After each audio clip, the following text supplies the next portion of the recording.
So hello বন্ধুরা, কেমন আছো সবাই? আশা করি ভালো আছো। আমার এই গানমারি জীবনের নিউ মিনি ব্লগে আপনাদের সকলকে স্বাগতম। আজ আমি বাড়িতে বসে বসে বোর হয়ে যাচ্ছিলাম।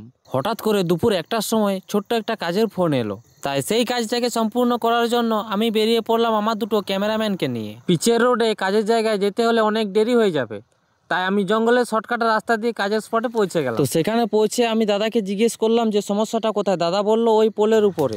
তো বন্ধুরা, পোলের উপর কাজ মানে একটু রিস্ক, তাই রিস্ক না নিয়ে সোজা চলে গেলাম ট্রান্সফর্মার কাছে হ্যান্ডেল কাটতে। হ্যান্ডেল কাটার পরে জুতো আর দড়ি রেডি করে সোজা আমি উঠে পড়লাম ইলেকট্রিক পোলের উপর। পোলের উপর উঠে দেখি সার্ভিসে কার্বনে ভর্তি, তাই নতুন করে ছিলে একটু ভেসলিন লাগিয়ে আবার জয়েন করে দিলাম।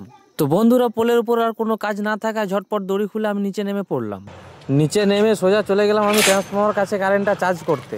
তো ফাইনালি বন্ধুরা, আজকের কাজ আমার কমপ্লিট। আমার এই কাজের ছোট মিনি ব্লগটা তোমাদের কেমন লাগলো অবশ্যই কমেন্ট করে জানাবে। সাবস্ক্রাইব ফলো করে পাশে থাকবে এরকম নতুন নতুন ভিডিও পাওয়ার জন্য। দেখা হচ্ছে বন্ধুরা পরের ভিডিওতে।